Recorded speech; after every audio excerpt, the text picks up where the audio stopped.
Friends, Taliparamba നടുവിലുള്ള അജ്നാസ് ദുഫായ് ലീവിന് നാട്ടിലേക്ക് വന്ന് പൊരക്കെന്ന് പറഞ്ഞ് മോനിക്കൊരു പെണ്ണ് നോക്കട്ടെ. ഓൻ പറഞ്ഞ് വേണ്ട, ഞാൻ തന്നെ നോക്കാം.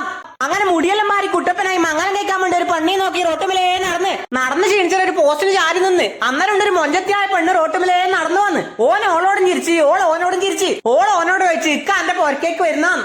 ഓൻ പറഞ്ഞ ആ വരാം. അങ്ങനെ ഓളെ പൊരക്കേക്ക് പോയി. അന്നേരം ചോദിച്ചു, ഇക്കാക്ക് എന്നാ കുടിക്കാൻ വേണ്ടേ? ഓൻ പറഞ്ഞു എന്തായാലും മതി.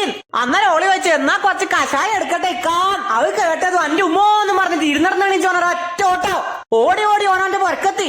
ഓന്റെ വെപ്രാളം കണ്ടിട്ട് പൊരക്കെന്ന് വെച്ച് എന്നാ മോനെ പറ്റിയാൻ നടന്ന കാര്യമല്ലോ പൊരക്ക് പറഞ്ഞു.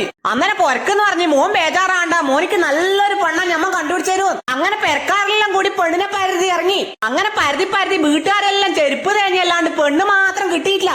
അപ്പോഴത്തേക്ക് കൊണ്ട് ലീവ് കഴിയാനായി. പൊരക്കാര് പറഞ്ഞ് അടുത്ത വരവിനെ നോക്കാട്ടാ. അങ്ങനെ എല്ലാരോടും യാത്ര പറഞ്ഞ് ഓൻ തിരിച്ച് ദുബായിലേക്ക് പോയി. അന്നേരം ഒരാൾ ഓടി വന്നിട്ട് പറഞ്ഞു, ഇക്കടുത്തൊക്കെ പോകുന്ന ഇക്കാരം മംഗലം ശരി. ഈ വരുന്ന ജനുവരി 26 ഞായറാഴ്ച നിക്കാരം മംഗലം. അടുവിൽ തന്നെയുള്ള റിഷാനിനാ നിക്ക മംഗലം കഴിക്കാൻ പോകുന്നത്. ഓളെ വീട്ടിൽ വെച്ച് തന്നെ നിക്കാവോ. ഇക്കാക്ക് വേണ്ടി ഇതെല്ലാം ശരിയാക്കിയതാരാന്നറിയോ? ഇങ്ങളെ ചെങ്ങായിമാറിനെ അഫ്സീർ, ഇർഷാദും ജമീലും റഊഫും അഫ്സലും ആരിഫും ആഷിഖും ജംഷീദും ബാവുക്കാനി മംഗലം കഴിച്ച് ഓളയും കൂട്ടി ദുബായി പോവാ. അപ്പം മംഗലം വിളിച്ച എല്ലാരും മംഗലത്തിന് വരാൻ മറക്കല്ലട്ടാ.